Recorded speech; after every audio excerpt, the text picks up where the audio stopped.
தகவூர் ஹுசைன் ராணா யார் இவர்? இன்னைக்கும் தாஜ் ஹோட்டல் வெளில பிளாக் வச்சிருக்காங்க. டாடா வந்து ஒரு ட்ரஸ்டா இருந்துச்சார். அதுக்கு ஒரு கான்ஸ்டபிளை டிவியில் இன்டர்வியூ பண்ணும்போது அவன் என்ன சொன்னான், கமிஷனர் செத்து போயிட்டான்னு கேட்பான். என்ன ஸோ அவன் என்ன சொல்லுவான்னா, ஹிந்தியில் சொல்லுவான், சார் தூங்கின்னு இருக்காரு, நிம்மதியாக தூங்குறாரு, இனிமேல் நாங்கள் பாம்பேயை ப்ரொடெக்ட் பண்ணுவோம். நாங்கள் so it was a very emotional moment for the entire country.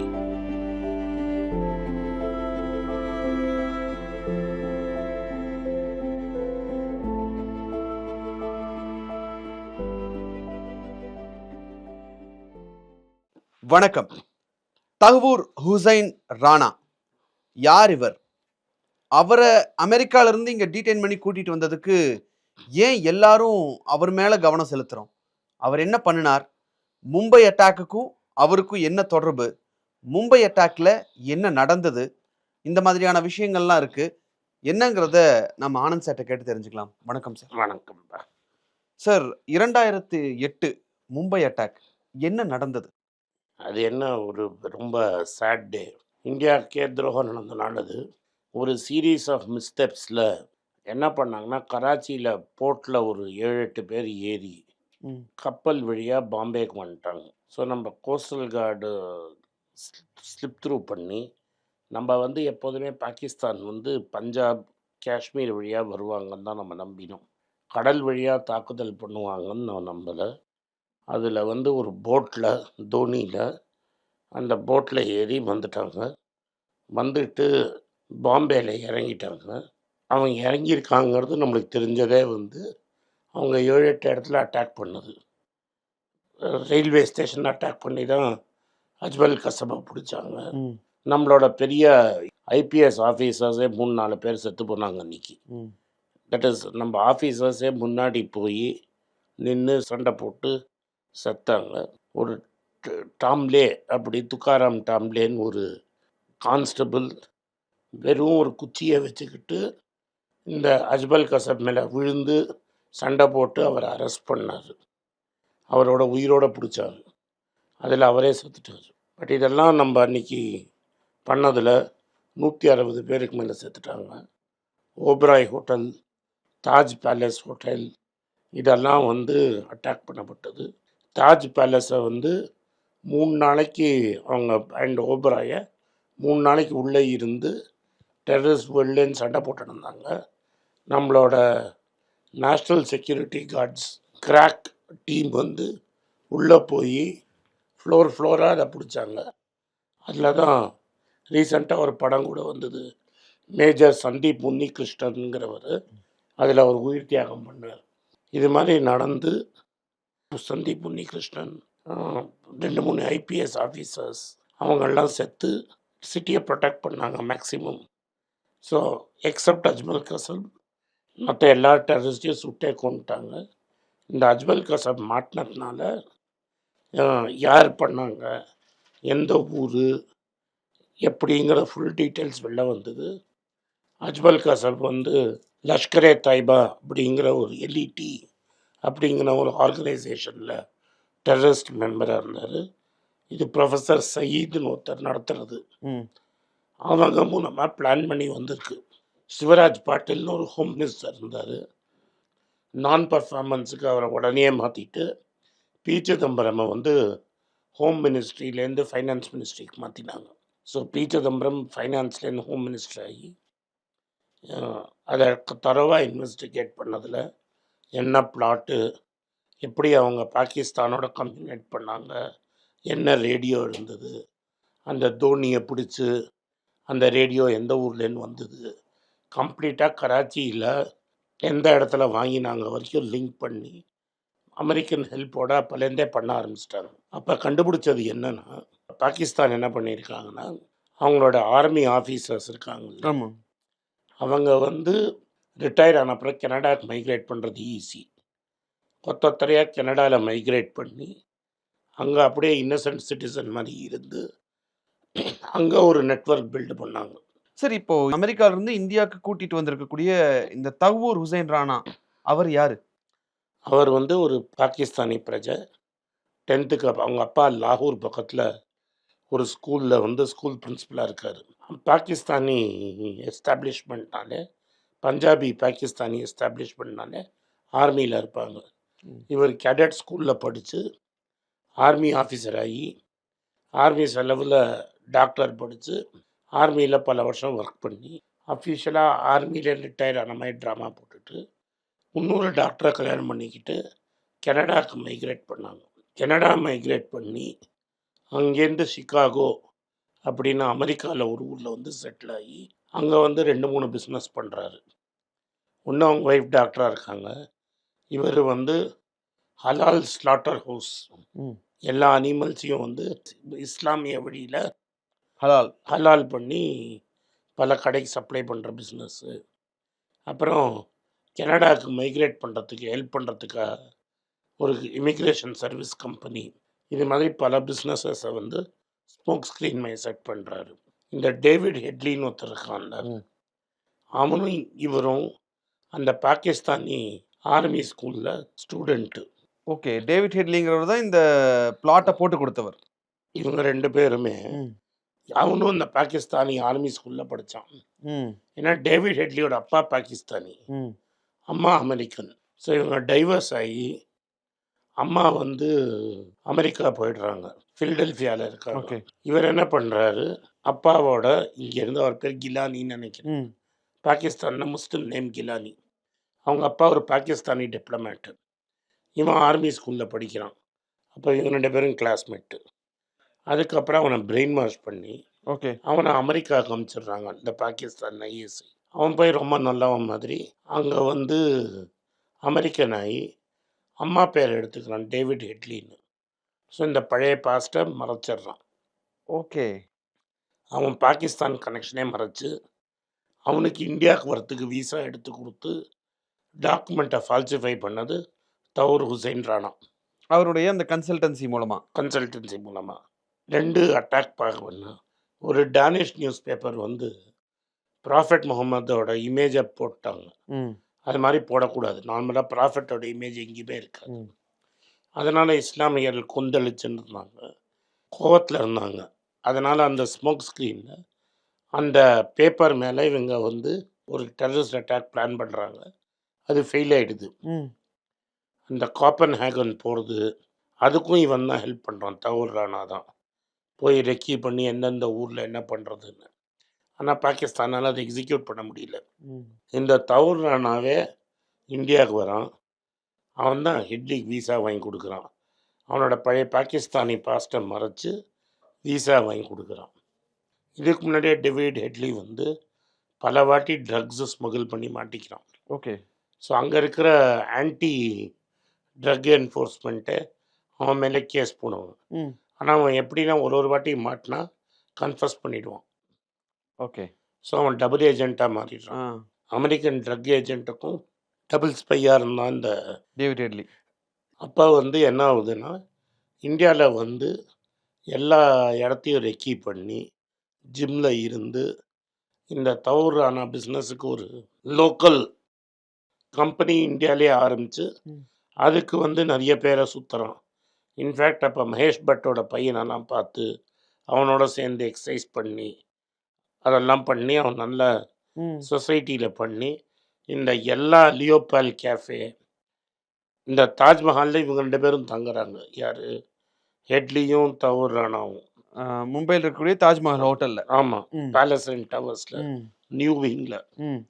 இது எல்லாத்தையும் அவங்க பிளான் பண்ணி எல்லாத்தையும் கொண்டு போய் ஐஎஸ்ஐயோட ஏஜென்ட் மாதிரி அவங்க தான் கொடுக்குறாங்க. இதே இவங்களோட 3வது கிளாஸ்மேட் ஒருத்தன் இலியாஸ் காஷ்மீரின்னு ஒருத்தன் இருக்கான்.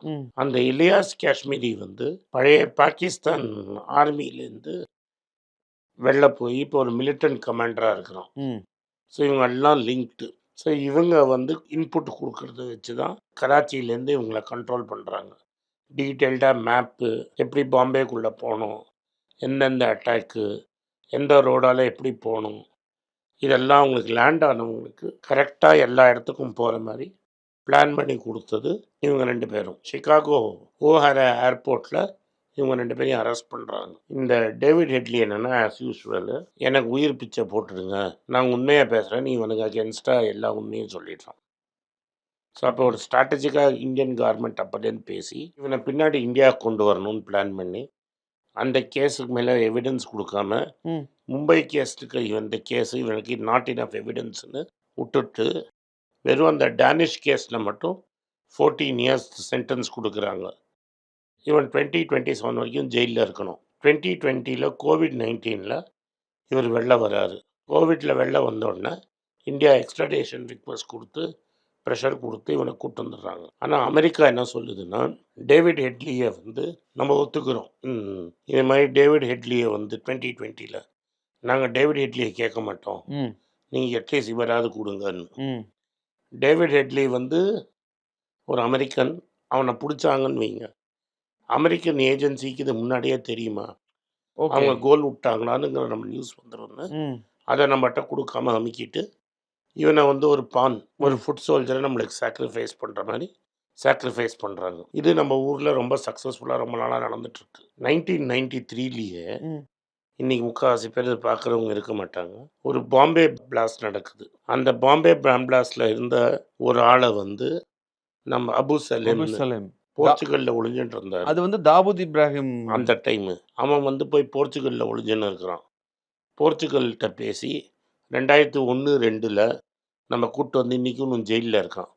போர்ச்சுகலோட நம்ம என்ன அக்ரிமெண்ட்னா நம்ம அவனுக்கு டெத் சென்டென்ஸ் கொடுக்க மாட்டோம். ஓகே.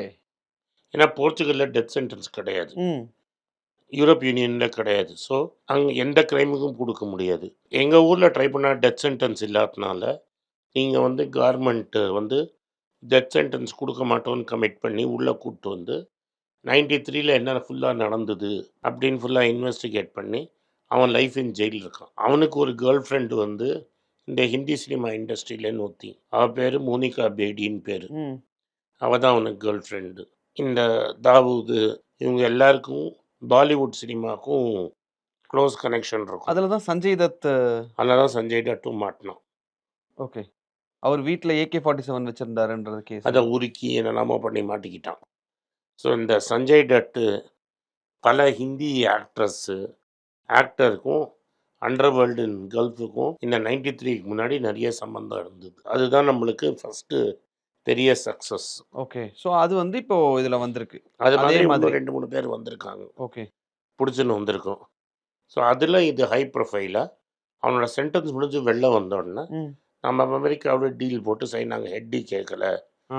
இவனை கூட்டின்னு வரோம். இவனை கூட்டு வந்தோம்னா நம்மளுக்கு என்ன கிடைக்கும்னா, இவனை நோண்டினாங்கன்னா எவ்வளோ பேரை வந்து பாகிஸ்தான் ISI வந்து இது மாதிரி கனடாக்கு அமைச்சிருக்காங்க. ஓகே. அங்கே எவன்லாம் உட்காந்துன்னு இருக்கான், ம். ஏன்னா அவனெல்லாம் நம்ம எவ்வளோ பேர் உள்ளே விட்டுருக்கோம், எவன் இதெல்லாம் பண்ணுறான். ம். ஸோ இந்த கனடாங்கிறது ஒரு hot bed of anti Indian ஆக்டிவிட்டியாக இருந்திருக்கு. இந்த காலிஸ்தான் சீக்ஸு ப்ளஸ் இந்த பாகிஸ்தான்லேயே அங்கே போனவங்க இவங்கெல்லாம் அங்கே அன்வால்வ்டாக இருந்திருக்காங்க. ஸோ ஆன்டி இண்டியா எலிமெண்ட்ஸு கனடாவில் நிறைய பேர் இருக்காங்க. அந்த ஆன்டி இண்டியா எலிமெண்ட்ஸில் இவன் ஒரு பெரிய ஆள். சிகாகோவில் இவன் இருக்கிறான். ஒட்டாவா அப்படின்னு ஒரு ஊர் இருக்குது கனடாவில், ம். ம். அங்கேயும் அவருக்கு ஒரு வீடு இருக்குது. அந்த வீட்டில் அவங்க அப்பாவும் பிரதர்ஸ் ஃபேமிலி இருக்காங்க. இவர் என்டையர் ஃபேமிலியை வந்து இங்கேருந்து அமெரிக்காவுக்கு நடத்திருக்காங்க, சிகாகோக்கு. ஆமாம். ஏன்னா கனடாவில் அந்த டைம் இப்போ நிறுத்திட்டாங்க. ம். டில் லாஸ்ட் இயர் வரைக்கும் கனடாவில் ஈஸியாக மைக்ரேட் பண்ண மாதிரி இருந்தாங்க. எனக்கு தெரிஞ்ச நிறைய இந்தியன் கெனடியன்ஸ் இருக்காங்க. ஸோ இந்த கனடாவில் ஃப்ரீயாக மைக்ரேஷன் அலோவ் பண்ணதில் பஞ்சாப்லேருந்தும் பாகிஸ்தானி பஞ்சாப்லேருந்தும் நிறைய அன்ஸ்க்ரூப்லஸ் எலிமெண்ட்ஸ் அங்கே போய் இருக்காங்க. ஓகே. அங்கே உட்காந்துக்கிட்டு ஆன்டி இண்டியன் ஆக்டிவிட்டீஸ் பண்ணுறாங்க. ஓகே. இப்போ அந்த 2008ல அந்த அட்டாக் நடந்துட்டு இருந்தப்போ, நீங்க இதுக்கு முன்னாடி ஒரு இன்டர்வியூல ஸ்மாலா ஒரு சின்ன ஒரு இன்ட்ரோ மாரி சொல்லியிருந்தீங்க. ரத்தன் டாடா அங்கேயே இருந்தாரு. ஆமாம், ரத்தன் டாட்டாவோட இது வந்து அட்டாக் பண்ணப்பட்டது. அந்த Taj Mahal palace hotel. Taj Mahal palace hotel அவங்களோட ஐகானிக் பிராண்ட். ம். ஜெயன் டாட்டா வந்து தட் இஸ் ஒரிஜினல் டாட்டா, பெரியவர், கிரேட் கிராண்ட் ஃபாதர். அவர் ஆரம்பித்ததில் வந்து மெயின் ஹோட் வந்து டாட்டா பவர் ஸ்டீல் அப்புறம் தான் வந்தது. fine. அவர் செத்த அப்புறம் தான் முடிச்சாங்க. ஓகே. டாட்டா பவரும் இந்தியன் ஹோட்டலும் இருக்குது. ம். அவர் ஆரம்பித்த பிஸ்னஸ். ம். அதனால் அதை அவர் ரொம்ப பாதுகாப்பாக பார்த்துட்ருப்பாங்க. அந்த ஸ்ட்ரக்சர் அட்டாக் ஆனும்போது கிருஷ்ணகுமார் அண்ட் ரத்தன் டாட்டா தான் இருந்தாங்க. 4 நாளைக்கு அவர் அங்கேயே உட்காந்துட்டு இருந்தார். ஏன்னா, நிறைய அவரோட ஸ்டாஃப் உள்ள மாட்டிக்கிட்டாங்க. ஆ. அவரோட ஜெனரல் மேனேஜரோட ஃபேமிலி அங்கே இருந்தது. அவங்க ஃபயர்லேயே செத்து போயிட்டாங்க. ஸோ என் ஸ்டாஃப் உள்ளே இருக்கும்போது நான் மட்டும் ஜாலியாக இருக்க முடியாதுன்னு டிவியில் பார்த்து அவர் உள்ளே வந்து அங்கேயே 3 நாள் இருந்தார். அப்போ தான் 38 ரூபாய்க்கு இறங்கிட்டு நிறைய வாங்கின அந்த கம்பெனி ஷேர்ஸ். நீங்க மணி பேச்சில் சொல்லும்போது இந்தியன் ஹோட்டல் ஷேர்ஸை பற்றி பேசும்போது நான் அதனால தான் அன்னைக்கு என்னால் முடிஞ்சது என்னன்னா ம், அந்த ஷேர்ஸ் வாங்கினேன். அப்போ இங்கிலாந்து வந்து இந்தியாவில் டூர் பண்ணிட்டு இருந்தாங்க. ம், அவங்க உடனே டூரை கேன்சல் பண்ணி ஊருக்கு போயிட்டாங்க. ம், அதுக்கப்புறம் அந்த எல்லாம் சால்வ் ஆன அப்புறம் சாலிடாரிட்டிக்காக மெட்ராஸில் ஒரு டெஸ்ட் மேட்ச் நடந்தது.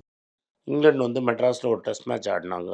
அந்த டெஸ்ட் மேட்ச்சில் வந்து ஃபார் டெண்டுல்கர் அது ரொம்ப இம்பார்ட்டண்ட்டு. அது பீப்புள் ஆஃப் இந்தியாவுக்காக ஆடினாங்க. இந்த டெஸ்ட் மேட்ச்சில் வந்து ஒரு இம்பார்ட்டண்ட் இன்சிடென்ட் நடந்தது. முன்னாடி ஒரு வாட்டி பாகிஸ்தான் மேட்சிங் நடந்தபோது ம், சேஸ் பண்ணும்போது டெண்டுல்கர் 138 ஆல் அவுட் ஆகி இந்தியா 10 ரனில் தோத்துருச்சு. ம், அதே மாதிரி இந்தியா திரும்பி 300 ரன்னுக்கு மேலே சேஸ் பண்ணி யுவராஜ் சிங்கும் டெண்டுல்கரும் ஆடி 2 பேரும் செஞ்சுரி அடிச்சு அந்த மேட்ச் நம்ம ஜெயித்தோம் இங்கே. ம், இன்ஃபேக்ட் டெண்டுல்கரோட கோஸ்ட்டு தட் இஸ் என்னால் சேஸ் பண்ணுறச்ச டெண்டுல்கர் அடிக்க மாட்டார் டெஸ்ட் மேட்ச்லங்கிறத அந்த இதில் பரியாச்சு.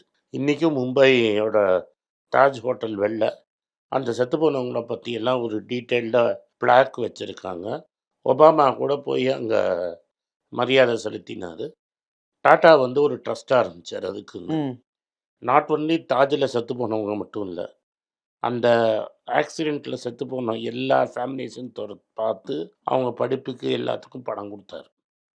So he searched everybody who was killed in that attack. யாரெல்லாம் அஃபெக்ட் ஆனாங்களோ எல்லாருக்குமே அவங்க அந்த ட்ரஸ்ட் மூலமாக பணம் கொடுத்து ஹெல்ப் பண்ணாங்க. It was a very traumatic thing. ஒரு ரொம்ப ஃப்ளாம்பாயண்ட் ஒரு யங் ஐபிஎஸ் ஆஃபீஸர் செத்து போயிட்டார். போலீஸ் சீஃப் ஹேமந்த் கர்கரே செத்து போயிட்டார். அந்த ஹேமந்த் கர்கரேயோட ஒய்ஃப் குட் நெவர் ரிகவர். அவங்க உடனே செத்து போயிட்டாங்க. அவங்க ஃபேமிலி 3 பசங்க. அசோக்னு ஒரு ஐபிஎஸ் ஆஃபீஸர் செத்து போயிட்டார். இன்ஃபேக்ட் எனக்கு என்ன ஞாபகம் இருக்குன்னா, அதில் ஃபியூனரல் ஒன்று நடந்துட்டு இருந்தது. இந்த ஹேமந்த் கர்கரே பாடி எடுத்துன்னு போயிருந்தாங்க.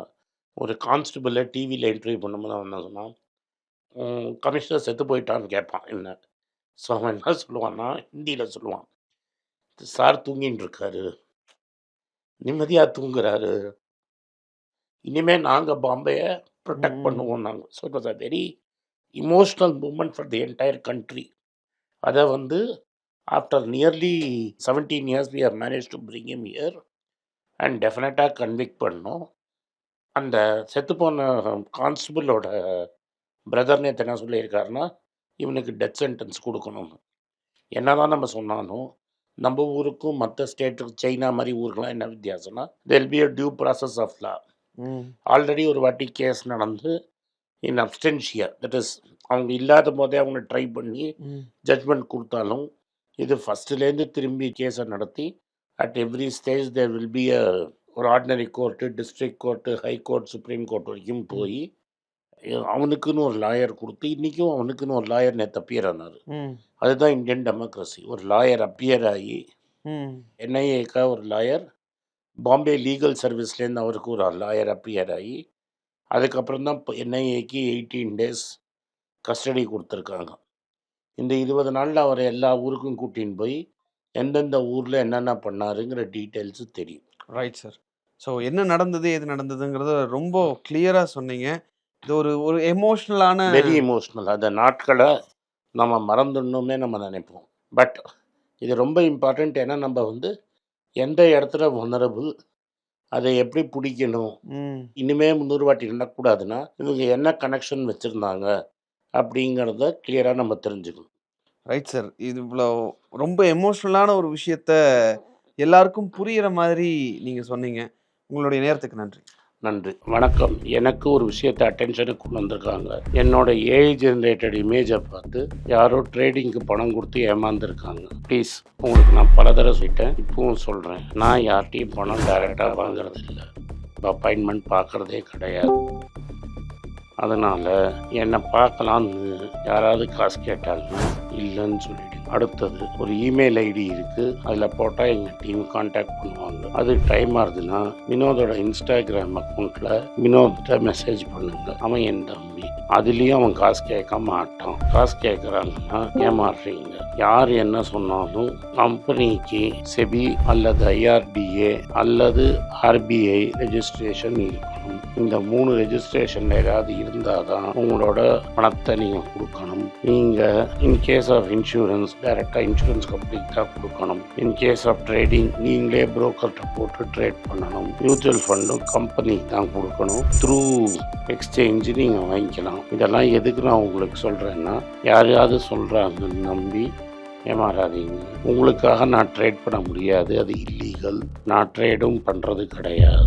அதனால் ட்ரேடிங் ப்ராஃபிட் பண்ணி தரேன்னு சொல்கிறது ஏமாத்தல். எனக்கு ட்ரேடிங் பண்ண தெரியாது. என் பேரை சொல்லி ட்ரேட் பண்ணி உங்களுக்கு ப்ராஃபிட் ஷேரிங்னா ஃப்ராடு, ஏமாற்றம். நான் யார்கிட்டையும் காசு கேட்கல, கேட்கவும் மாட்டேன்.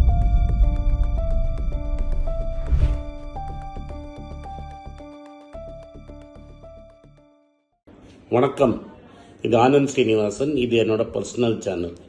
மணி பேச்சுக்கு தனியாக ஒரு சேனல் இருக்குது, அது டெலிகிராஃப் சேனல். இது என்னோட பர்சனல் சேனல். நான் என்ன நினைக்கிறேன், நான் தத்துவ பேச்சை பற்றி என்ன பேசுகிறேன், நான் பொருளாதாரத்தை பற்றி என்ன நினைக்கிறேன், ஜென்ரல் பொருளாதாரத்தை பற்றி நினைக்கிறேன், என் ஐடியாலஜியை பற்றி நான் என்ன நினைக்கிறேன், என்னோடய ஃபிலாசபி, என்னோடய நம்பிக்கை, ரமண மகரிஷி, சார்லி மங்கர் பற்றிலாம் என்ன நினைக்கிறேன்னு இதில் பேசுவேன். இதில் வீடியோ அப்டேட் அப்பப்போ வரும். நீங்கள் சப்ஸ்கிரைப் பண்ணிங்கன்னா என்ன நீங்கள் பர்சனலாக ஃபாலோ பண்ணுறீங்க. இது மணி பேச்சு இல்லை, இது இன்வெஸ்ட்மெண்ட் இல்லை.